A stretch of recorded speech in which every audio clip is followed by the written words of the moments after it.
नमस्कार साथियों, कैसे हैं आप सभी। एक बार फिर से हाजिर हूं आपके लिए एक बहुत ही इंपॉर्टेंट करंट अफेयर को लेकर, जो कि हमारे इंटरनेशनल रिलेशनशिप और डिफेंस सिस्टम को यहां पर दर्शाता है। दोस्तों, यहां हम लोग बात करने वाले एक ऐसे एयरक्राफ्ट के बारे में जिसको पहले भी संचालित किया जा चुका है, लेकिन पूर्णतया से इसे मंजूरी नहीं दी गई थी। इसका उपयोग और भी बहुत सारे ऑपरेशन में किया गया था, लेकिन पूर्णतया से जो एक ऑपरेशन के लिए तैयार एयरक्राफ्ट होता है, जिसको पूरी तरह से एफओसी मिल जाती है, ये एक फाइनल ऑफ सर्टिफिकेशन नहीं मिल पाया था। और वो एयरक्राफ्ट था नेत्र एयरक्राफ्ट। दोस्तों, ये नेत्र एयरक्राफ्ट डीआरडीओ की वो सौगात है जो कि भारतीय वायुसेना को और ज्यादा मजबूत प्रदान करेगी और ज्यादा उसके स्तंभ को खड़ा रखने में महत्वपूर्ण रोल निभाएगी। जी हां दोस्तों, हम बात करेंगे आज नेत्र एयरक्राफ्ट के बारे में, जिसे भारत की आंखें और कान के नाम से जाना जाता है। दोस्तों, जैसा कि हम जानते हैं कि हम सबकी आंखें दृश्यों को देखने में और कान सुनने में प्रयोग आते हैं, उसी प्रकार से ये एक ऐसा एयरक्राफ्ट है जो किसी भी जगह पर दुश्मनों के किसी भी स्थान पर जाकर वहां से सभी प्रकार की सूचनाओं को इकट्ठा कर कर ला सकता है।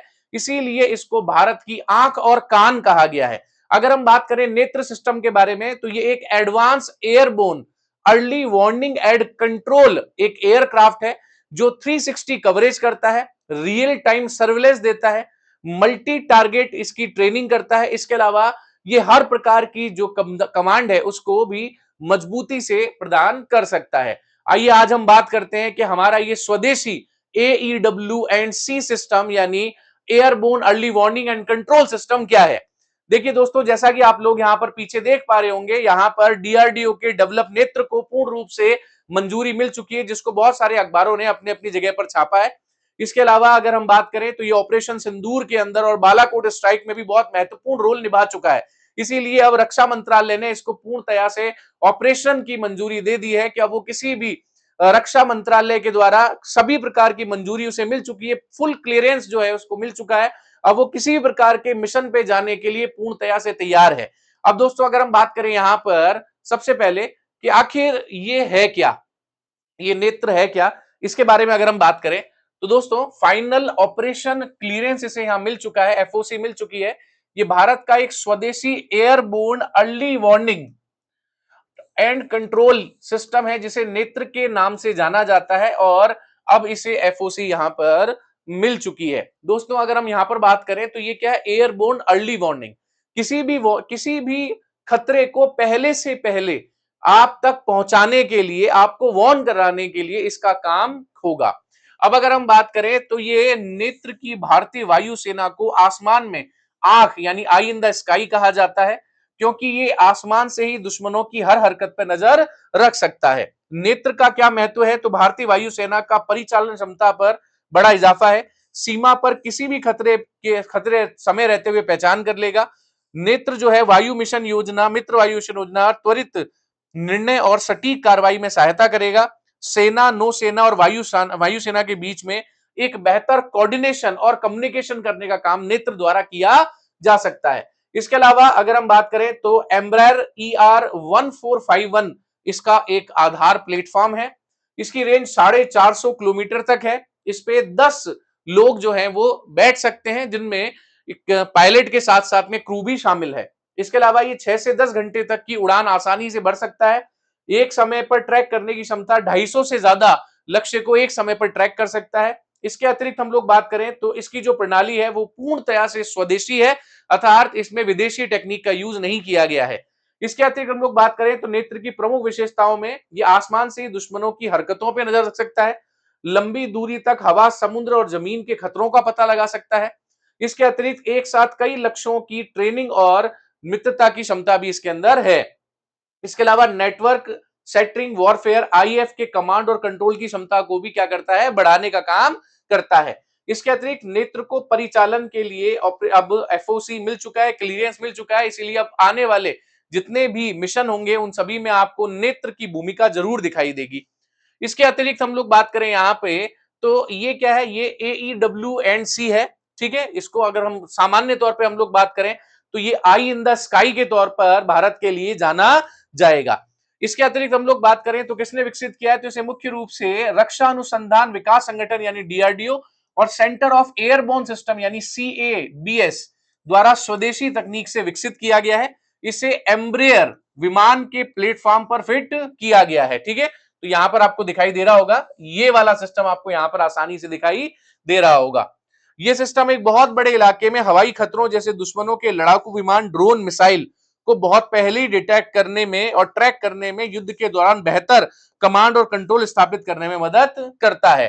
तो दोस्तों, दुश्मन के जो भी लड़ाकू विमान है, ड्रोन है, मिसाइल है, उन सबको ये डिटेक्ट करेगा और फिर ये डिटेक्ट कर कर कमांड कहां भेजेगा, उस कंट्रोल सेंटर तक भेजेगा। और ये चीजें अगर हमें पहले ही पता चल जाए तो हम कई प्रकार से बहुत सारे खतरों से बच सकते हैं दोस्तों। इसके अतिरिक्त हम लोग बात करें यहां पर, तो यहां पर जो डिप्टी एयर चीफ मार्शल हैं, जिनका नाम अवधेश कुमार भारती है, इन्होंने भारत की रक्षा क्षेत्र के लिए एक ऐतिहासिक पल बताया है, क्योंकि अब भारत और पहले से ज्यादा अधिक चौकन्ना हो जाएगा और सभी प्रकार की घटनाओं से पहले से ही पहले बच जाएगा। तो अगर हम बात करें तो उन्होंने कहा है कि ये केवल एक तकनीक का पूरा होना नहीं है, बल्कि ये आत्मनिर्भरता हासिल करने की दिशा में वायुसेना और वैज्ञानिकों के बीच में एक बेहतरीन साझेदारी का जश्न है। तो डिप्टी एयर चीफ मार्शल के द्वारा भी ये बात बताई गई है कि भारत पूर्ण रूप से आत्मनिर्भर बनता जा रहा है। पहले जितने भी हम लोग उपकरण यूज किया करते थे, सारे उपकरण विदेशी तकनीक पर आधारित हुआ करते थे। हमें ये उपकरण खरीदने पड़ते थे और बहुत ज्यादा पैसा खर्च करना पड़ता था।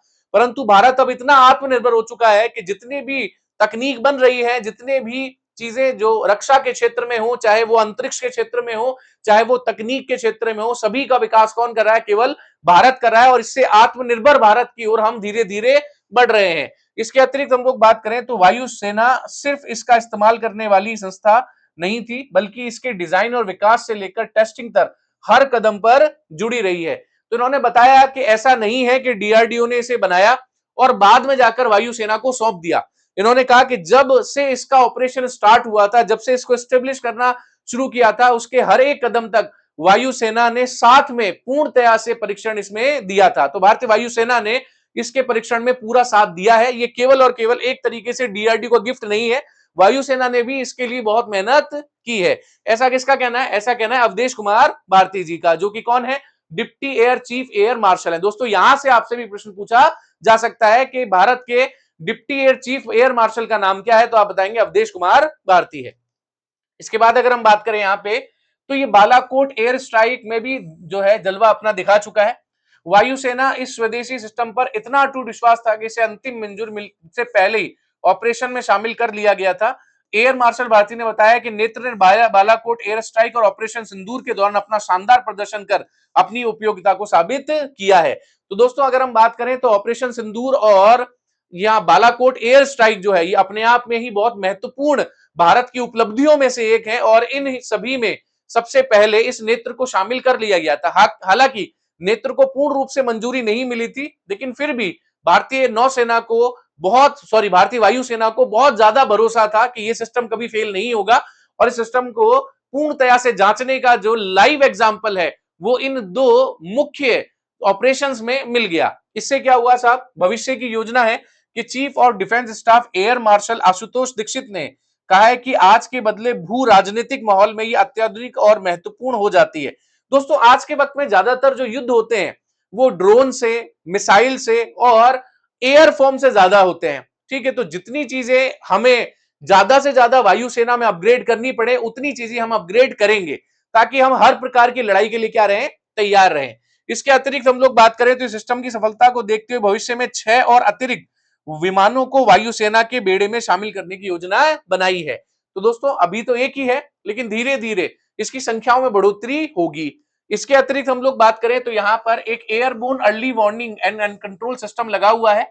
ये सिस्टम नया आयाम देने वाला सिस्टम है, जो कि भारत और आंख और नाक बनाता है, आंख और कान बनाता है। ये आसमान में उड़ते हुए शक्तिशाली रडार और कमांड सेंटर के रूप में काम करता है। देखिए, अगर हम बात करें तो अगर इसी को हम लोग आसमान में एक रडार बना देंगे, तो हमें पता चल जाएगा कि कितने हमारे रेंज के आसपास में कितने दुश्मनों के एयरक्राफ्ट घूम रहे हैं। अगर हम बात करें इसके प्रमुख लाभ के बारे में, तो ये लंबी दूरी तक दुश्मन के हवाई खतरों का पता लगाता है।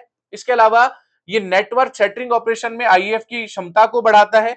ये रियल टाइम में डिटेक्शन, ट्रैकिंग और निर्णय क्षमता बढ़ाता है। ये हवाई, जमीनी, नौसैनिक अभियानों के बीच में सूचनाओं को साझा करता है। ये सुरक्षित, सटीक, तेज प्रतिक्रिया सुनिश्चित करता है। ये लक्ष्य डिटेक्शन को दूर तक पहचानता है, ट्रैकिंग करता है, एयर और ग्राउंड कंट्रोल करता है, रियल टाइम देता है, नेटवर्क सेटिंग करता है और हर मौसम में सक्षम है। देखिए हमने एक चीज देखी होगी कि भारतीय रक्षा अनुसंधान के द्वारा जितनी भी चीजें बनाई गई है उन सब में एक चीज का बहुत विशेष ध्यान रखा गया है कि हर एक तकनीक जो है वो हर एक वेदर के अंदर काम करे। ऐसा ना हो कि वो 50 डिग्री के टेम्परेचर में खत्म हो जाए या -30 डिग्री के टेम्परेचर में खत्म हो जाए, बट ऐसा नहीं है। आज के वक्त में भारत में बनने वाली जितनी तकनीकी व्यवस्थाएं, चाहे वो रक्षा के लिए हो, चाहे वो अंतरिक्ष के लिए हो, चाहे वो अन्य तकनीक के लिए हो, उन सभी को इतना सुटेबल बनाया गया है कि वो आसानी से हर एक वेदर में काम कर सकती है। तो ये कहीं ना कहीं भारत की आत्मनिर्भर बनने की ओर एक बहुत महत्वपूर्ण दौड़ है। इसके अतिरिक्त हम लोग बात करें यहाँ पे, तो ये लुकडाउन क्षमता इसके अंदर है। अभी लुकडाउन क्षमता क्या है?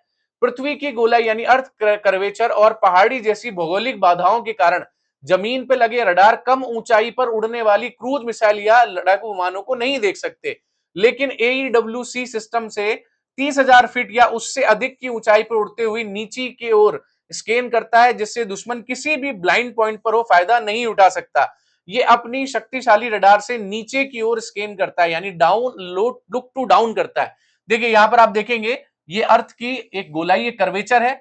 अब अगर हम यहां पर बात करें तो ये ऊपर की ओर उड़ेगा और अपने इस रडार से हर एक ब्लाइंड स्पॉट पर और कम ऊंचाई पर उड़ने वाले हर विमान को आसानी से देख सकता है। इसके अतिरिक्त हम लोग बात करें तो ये AEWC विमान बहुत ऊंचाई पर यानी 30,000 फीट या उससे अधिक पर उड़ता है। अपनी शक्तिशाली रडार से नीचे को स्कैन करता है और कम ऊंचाई पर उड़ने वाली क्रूज मिसाइल लड़ाकू विमान भी इसकी पकड़ में आ जाते हैं, यानी कितनी भी कोशिश कर ले दुश्मन इसकी पकड़ से बाहर नहीं जा सकता। इसके अतिरिक्त हम लोग बात करें तो इलेक्ट्रॉनिक वारफेयर EW है, सूट है इसके अंदर। ये सिस्टम केवल रडार ही नहीं है बल्कि दुश्मन के सिग्नल को पकड़ता है और जानकारी जुटाता है। ये दुश्मन के रडार या सिग्नल को पकड़कर उनकी लोकेशन और उनके प्रकार का विश्लेषण करता है और उसके बाद ये दुश्मन के रेडियो और संचार नेटवर्क को इंटरसेप्ट करने का भी काम करता है, यानी उनके रेडियो या जो भी कम्युनिकेशन वो अपने साथियों से कर रहे हैं उनको भी आसानी से क्या कर लेता है, डिटेक्ट कर लेता है। इस तरह से अगर हम लोग बात करें तो ये वायुसेना के लिए सबसे बेहतर उपकरण जो है माना जा सकता है और इससे हम कई प्रकार के खतरों से बच सकते हैं। इसके अतिरिक्त हम लोग बात करें तो इसमें इसका एक और काम है प्रैक्टिकल डेटा लिंक। ये क्या चीज है भाई? AEWC एक उड़ता हुआ नर्वस नेटवर्क है या सिस्टम है। ये सूचनाओं को जोड़ता है, बांटता है, युद्ध के मैदान में हर प्लेटफॉर्म को एक साथ लाकर नेटवर्क सेटरिंग ऑपरेशन को संभव बनाता है। कहने का मतलब ये है कि ये अपनी जगह से हर जगह को आसानी से सूचनाएं भेज सकता है। ठीक है, ये लड़ाकू विमान को भेज सकता है, ये नौसेना के जहाज को, ये ग्राउंड स्टेशन को, रडार सर्विलेंस को और मिसाइल सिस्टम सभी को आसानी से सूचना भेज सकता है, जिससे कोई भी किसी भी प्रकार से होने वाला हमला आसानी से रोका जा सकता है। ठीक है, ये आसमान में उड़ रहे अपने लड़ाकू विमान जैसे सुखोई और राफेल की स्थिति, गति, मिशन डेटा को साझा कर सकता है। नौसेना नौसेना के जहाजों और लोकेशन गतिविधियों के साथ तालमेल बिठा सकता है। ग्राउंड स्टेशनों के साथ में रियल डेटा एक्सचेंज कर सकता है। रियल टाइम में लक्ष्यों की सटीक जानकारी और ट्रैकिंग प्रदान कर देता है। इससे पायलट को अपनी रडार ऑन किए बिना ही दुश्मन की लोकेशन मिल जाती है। कहने का मतलब यह है कि जितनी देर में पायलट रडार ऑन करके अपने दुश्मन की जानकारी लेगा, उससे पहले ही ये जानकारी दे देगा और आसानी से हम उस दुश्मन को क्या कर सकते हैं, खत्म कर सकते हैं। ठीक है, अगर हम यहां पर बात करें तो ये सभी यूनिट्स को एक नेटवर्क में जोड़ता है, तेज और सटीक जानकारी प्राप्त कराता है, दुश्मन की गतिविधियों पर नजर रखता है, हवा, समुद्र और जमीन तीनों के अंदर कोऑर्डिनेशन बैठाता है। ठीक है, तो तीनों को एक समय पर ही जो है ये संकेत भेजने में बहुत ही सुगम है। तो कहीं ना कहीं अगर हम बात करें तो भारत की जो रक्षा प्रणाली है वो पहले से 100 गुना अधिक बेहतर हो चुकी है। इसके अतिरिक्त हम लोग बात करें तो यहां पर सेल्फ प्रोटेक्शन सूट भी है, जो कि खतरे को पहचान के सतर्क और सुरक्षा को सुनिश्चित करता है। चूंकि सिस्टम दुश्मन के लिए भी एक बहुत बड़ा लक्ष्य होगा, इसलिए इसकी अपनी सुरक्षा के लिए एडवांस तकनीक बनाई गई है। ये खतरे के निशान का पता लगाता है, उसका विश्लेषण करता है, पायलट को अलर्ट करता है, रक्षा के उपाय सक्रिय करता है और विमान की सुरक्षा को सुनिश्चित करता है। जैसे अगर दुश्मन का कोई भी रडार इस विमान की ट्रैक कर रहा है तो ये तुरंत पायलट को अलर्ट कर देगा। अगर विमान की ओर कोई मिसाइल आ रही है तो सिस्टम उसे डिटेक्ट कर लेगा। इसके अलावा दुश्मन की रडार और हीट सीकिंग मिसाइलों को भटकाने के लिए इसका इस्तेमाल किया जा सकता है। कहने का मतलब ये है कि दुश्मन कुछ भी कर ले, कितनी भी कोशिश कर ले, लेकिन इसे पूर्णतया से खराब नहीं कर सकता है। ये अपनी सुरक्षा स्वयं करता है और अपने जो क्रू मेंबर्स हैं उनकी सुरक्षा भी कर लेता है। इस प्रकार अगर हम देखें तो ये बहुत ही एडवांस सिस्टम है। इसके अंदर एक और है आईएफएफ यानी आइडेंटिफिकेशन फ्रेंड फो सिस्टम लगा हुआ है। ये युद्ध के समय ये जानना बहुत जरूरी है रडार पे दिखने वाला विमान अपना है या दुश्मन का है, तो ये बहुत इंपॉर्टेंट चीज है। इसको इस तरह से लेस बनाया गया है कि ये इस बात को आसानी से पता लगा सके कि यहां पर अपना विमान कौन सा है और दुश्मन का विमान यहां पर कौन सा है। तो सिस्टम का नाम क्या है? IFF system. ये बहुत इंपॉर्टेंट है। इसका नाम क्या है? आइडेंटिफिकेशन फ्रेंड या फो सिस्टम। यानी यहां पर देखना है कि कौन अपना फ्रेंड है और कौन जो है वो दुश्मन है। तो आईएफएफ क्या करता है? रेडियो फ्रीक्वेंसी के जरिए पूछताछ करता है, उसके जवाब की पुष्टि करके तय करता है कि वो मित्र है या शत्रु है। इसके अलावा अगर हम बात करें तो एईडब्ल्यूसी रडार की निगरानी में जाने वाले विमान एम्ब्रर ERJ 145 विशेष रूप से मॉडिफाइड किए जाते हैं। रडार एंटीना की क्षमता के ऊपर एक छतरी यानी डोर्सल फाइलोन लगा के फिट किया जाता है। इन विमानों में मिड एयर रिफ्यूलिंग यानी हवा में ईंधन भरने की क्षमता होती है, जिससे विमान लगातार जमीन पर उतरे बिना 9 से 10 घंटे तक आसानी से आसमान में गश्त कर सकते हैं। तो ये सबसे इंपॉर्टेंट चीज है। अगर हम बात करें यहाँ पर तो आपको यहाँ पर दिखाई दे रहा होगा कि ये एयरक्राफ्ट प्लेटफॉर्म यहाँ पर आपको दिखाई दे रहा है। इसके अलावा ये विशेष रूप से मॉडिफाइड किया जाता है। रडार एंटीना छतरी की तरह डोर्सल फाइलोन की तरह लगाया जाता है और ये क्या कर सकता है? मिड एयर रिफ्यूलिंग की जा सकती है, यानी इसको जमीन पे उतारने की जरूरत ही नहीं है। एक दूसरा एयरक्राफ्ट भेजा जाता है और ये एयरक्राफ्ट क्या करता है? इसको रिफ्यूल कर सकता है, अर्थात ये अपनी गश्त को बिना ब्रेक किए आसानी से 9 से 10 घंटे तक कर सकता है। इसके अलावा अगर हम बात करें यहाँ पे तो भारत में AEW&C का विकास क्रम कैसा रहा, तो अगर हम यहां देखें तो 1985 और 1999 में डीआरडीओ ने एयर रावत HS-748 एवरो विमान रडार पे लगाने के लिए परियोजना शुरू की गई और 99 में इस चुनौतियों के चलते इसे बंद कर दिया गया। ये पहला स्वदेशी प्रयास था लेकिन तकनीकी सीमाओं के कारण नहीं चल सका। फिर 2004 में इसका पुनः गठन किया गया। डीआरडीओ और कैब यानी सेंटर ऑफ एयरबोर्न सिस्टम ने इस महत्वाकांक्षी प्रोजेक्ट को नए सिरे से शुरू किया और सफलता ने स्वदेशी रडार और मिशन सिस्टम के विकास को आगे बढ़ाया। ये नई सोच, नई ऊर्जा, स्वदेशी तकनीक की दिशा में एक नया कदम था। फिर 2018 में रडार में लगे विमान के एयरक्राफ्ट मैन्युफैक्चरिंग से समझौता किया गया। एम्ब्रो ERJ 145 विमान को मिशन सिस्टम डोर्सल पायलट में एकीकृत किया गया, सही प्लेटफॉर्म का चयन किया गया और ये भविष्य सफलता की नींव रखी गई। उसके बाद 2011 और 2011 में भारतीय मॉडिफाइड विमान पहली बार उड़ान भरी। इसके बाद विभिन्न परीक्षणों में सफल रहा। डीआरडीओ ने इसे स्वदेशी EWSA रडार इलेक्ट्रॉनिक वॉरफेयर और सॉफ्टवेयर से एकीकृत किया गया। तो ये कहीं ना कहीं क्या था? धीरे धीरे आगे मॉडिफाइड हो रहा था। फिर 2017 में इसका प्रारंभिक चालन शुरू किया। कई वर्षों के कई परीक्षण के बाद नेत्र विमान को इनिशियल ऑपरेशन क्लियरेंस मिला और ये भारतीय की वायुसेना में शामिल कर लिया गया। उसके बाद 2019 के अंदर अपनी असली क्षमता को 26/2019 में बालाकोट एयर स्ट्राइक के दौरान दिखाया। F-16 विमान को ट्रैक करने में इसने महत्वपूर्ण भूमिका निभाई। इसका मतलब ये वास्तविक युद्ध और परिस्थितियों ने इसको क्या कर दिया है? भारत के लिए एक सुरक्षा के क्षमता को नया आयाम दे दिया है। उसके बाद में अंतिम जून 2026 में इसको विभिन्न ऑपरेशन हार्डवेयर अपग्रेड और परीक्षणों के बाद नेत्र को पूर्णतया से ऑपरेशन क्लियरेंस मिल चुका है। इससे युद्ध के जरिए पूरी तरह से परिपक्व करने के लिए तैयार है। ये पूरी तरह से स्वदेशी, विश्वसनीय और अत्याधुनिक तकनीक से बना है जो कि भारत के लिए किसी भी प्रकार की चुनौती को आसानी से जो है वो खत्म कर देगा। इसके अतिरिक्त हम लोग बात करें तो इसकी वर्किंग मैकेनिज्म क्या होती है उसको एक बार देख लेते हैं। ये युद्ध के दौरान या शांति काल की निगरानी में भी जो है काम करता है। विमान के ऊपर एक AESA लगा रडार 240 डिग्री के क्षेत्र में स्क्रीनिंग करता है। जैसे ही कोई हवाई मिसाइल, ड्रोन या लड़ाकू विमान 400 से 500 किलोमीटर के दायरे में आता है, उसे डिटेक्ट कर लेता है। इससे मिलने वाला इलेक्ट्रॉनिक सपोर्ट दुश्मन के रडार और संचार को सिग्नल भी नहीं पकड़ सकता। तो दोस्तों अगर हम लोग बात करें यहाँ पर तो ये क्या करता है? अपने आसपास में जितना भी रेंज है इस रेंज में काम करेगा और उसके आसपास में जो भी उड़ने वाली क्रूज, ड्रोन या मिसाइल है, लड़ाकू विमान, उन सबको क्या कर लेगा? डिटेक्ट कर लेगा। ठीक है। ये डिटेक्ट होने के बाद आईएफएफ यानी आइडेंटिफिकेशन फ्रेंड और फो, ये सिस्टम विमान से इलेक्ट्रॉनिक से पूछताछ करता है। इसके बाद विमान के अंदर लगे सुपर कंप्यूटर द्वारा डेटा प्रोसेस किया जाता है। पहचान पूरे होने पर रिकॉग्नाइज एयर पिक्चर भी तैयार हो जाती है। तो ये क्या करेगा? पहले डिटेक्ट करेगा, उसके बाद जांच करेगा, जांच करने के बाद प्रोसेसिंग होगी और फिर प्रोसेसिंग होने के बाद में टारगेट का डेटा और जो भी उसकी स्थिति है और जो भी उसका सिमुलेशन है, सबका पता यहां पर लगा लिया जाता है। ठीक है, विमान के कैबिन में बैठे अनुभवी ऑपरेटर लगातार मॉनिटरिंग और डिटेक्शन से डेटा विश्लेषण करते हैं।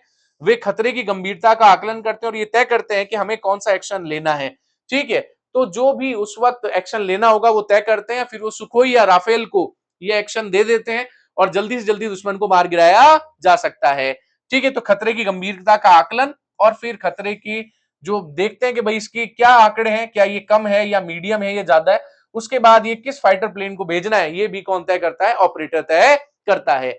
इस प्रकार से अगर हम लोग बात करें तो AEWC विमान डेटा प्रोवाइडर है जो कि फाइटर जेट या कॉकपिट में डेटा को प्राप्त कराता है। इसके लाभ ये है कि हम पायलट को बिना देखे ही दुश्मन के सटीक जगह पर हमला कर सकते हैं। तो इस तरह से हम अपने वायुसेना को अत्यधिक तौर पे मजबूत बना चुके हैं। अगर हम यहां पर देखें तो नेत्र MK2 की मुख्य विशेषता यहां पर देखी जा सकती है। नेत्र MK2 भारत की एयर सर्विलेंस क्षमता को एक नए स्तर पर ले जाने के लिए डिजाइन किया गया है।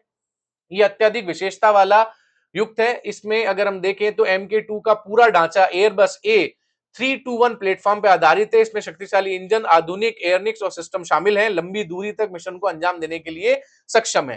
दोस्तों अगर हम बात करें तो नेत्र को और दूसरे विमान में अपग्रेड करने की तैयारी की जा रही है, जिसमें NK MK2 इसमें मुख्य रूप से विशेषता निभाएगा। इसके अलावा अगर हम बात करें तो यहां पर एडवांस तकनीक लगाई जाएगी। इसमें ESI रडार में गैलियम नाइट्रेट आधारित ट्रांजिशन तकनीक का उपयोग किया जाएगा। इस तकनीक से रडार अत्यधिक शक्तिशाली, हल्का और कुशल हो जाएगा। ये रडार अत्यधिक तापमान, उच्च आर्द्रता और कठिन परिस्थितियों में भी बेहतर प्रदर्शन करेंगे। तो GAN आधारित एक रडार इसमें लगाया जाएगा। इसके अलावा यहां पर नोज माउंटिंग रडार होगी। नोज में लगा हुआ डोर्सल रडार दूरगामी लक्ष्यों की सटीक पहचान करेगा। MK2 में मुख्य रडार के साथ साथ नोज आगे का हिस्सा एक शक्तिशाली रडार लगाया जाएगा जो छोटे और लो फ्लाइंग टारगेट को भी आसानी से ट्रैक कर लेगा। तो यहां पर क्या करेंगे, यहां पर और भी जो है, यहां पर देखो ये तो आपका डोर्सल वाला रडार था, यहां पर आगे नोक पर भी एक और रडार लगाया जाएगा ताकि आसपास में जो भी स्लो रेट से जाने वाले एयरक्राफ्ट हैं उनका भी पता लगाया जा सके। इसमें ये बैलिस्टिक मिसाइल डिटेक्शन, MK2 में सेंसर दुश्मन की बैलिस्टिक मिसाइल को लॉन्च करने की तुरंत बाद ही डिटेक्ट कर सकते हैं। ये सिस्टम ऊंची गति, लंबी दूरी और मैनुअल मिसाइलों का पता लगाने में भी सक्षम है। तो इस तरह से अगर हम देखें तो हम इसको और ज्यादा बेहतर नेत्र को बनाने का काम कर रहे हैं। तो हमने नेत्र का एक वर्जन पढ़ा और नेत्र का MK2 वर्जन भी हमने यहां पर पढ़ लिया। तो दोस्तों धीरे धीरे वायुसेना को और ज्यादा सक्षम करने की तैयारी यहां पर चल रही है। अब देखिए अगर हम यहां पर बात करें तो अभी वर्तमान में जो चल रहा है वो MK1 है, जिसको हम देख चुके हैं, और जो आने वाला है उसके बारे में भी डेटा यहां पर हम देख सकते हैं। देखिए अगर हम बात करें नेत्र MK1 में और नेत्र MK2 के अंदर क्या डिफरेंस देखा जाएगा, तो अभी जो है इसमें एम्ब्रेयर ER145 यानी छोटा जेट लगाया गया है। यहां पर एयरबस लगाई जाएगी जो कि एक बड़ा जेट होगा। इसका रडार कवरेज 240 डिग्री है, इसका 300 डिग्री होगा नोज रडार जुड़ने की वजह से। इसका डिटेक्शन रेंज 250 से 300 है, इसका 450 से 500 होगा। इसमें रडार तकनीक जो है वो पारंपरिक TR मॉडल है। इसमें अत्यधिक गैलियम नाइट्रेट मॉडल लगाया जाएगा जो मैंने आपको भी पढ़ाया था। ब्लाइंड स्पॉट के लिए सामने की तरफ अदृश्य क्षेत्र है और यहाँ नोज रडार से फ्रंट ब्लाइंड बिल्कुल खत्म हो जाएगा। इसके अलावा लगातार उड़ान 5 से 6 घंटे हवा में बिना हवा में ईंधन भरिए, ये 8 से 10 घंटे बड़े फ्यूल टैंक के कारण हो सकता है। इसके अलावा ये मुख्य रूप से विमान और कुछ मिसाइलों को ट्रैक कर पा रहा है, लेकिन ये स्टील डेल्थ और स्वार्म ड्रोन और बैलिस्टिक मिसाइल को भी डिटेक्ट करने की क्षमता रखता है। इस तरह से अगर हम बात करें तो आगामी दिनों में हमें MK2 जब मिलेगा, हम अत्यधिक तौर पर और भारतीय नौसेना, भारतीय वायुसेना को और ज्यादा सक्षम पाएंगे। तो दोस्तों इस प्रकार से ये सभी जो आधुनिक हथियार मिल रहे हैं, आधुनिक हथियार बन रहे हैं, ये कहीं ना कहीं भारत के रक्षा को, भारत के जो डिफेंस सिस्टम है उसको और ज्यादा मजबूत कर रहे हैं। तो दोस्तों ऐसी और भी बहुत सारी जानकारी के साथ में हमेशा चैनल के साथ में बने रहिए, और जो लोग भी नए हो सब्सक्राइब किए बिना ना जाएं। तो दोस्तों ज्यादा से ज्यादा पढ़िए। आप सभी के UPSC के लेकर RPSC, MPPSC, UPPSC जितने भी एग्जाम है उन सभी के लिए डिफेंस के रिलेटेड जितनी चीजें हैं या स्पेस से रिलेटेड जितनी चीजें, वो सारी की सारी चीजें आपको यहाँ पर पता लगती रहेंगी। तो बस इसी तरह से जुड़ते रहिए और प्यार दिखाते रहिए। आप सभी का बहुत बहुत स्वागत, और एक बार सभी लोग कहेंगे जय हिंद, जय भारत।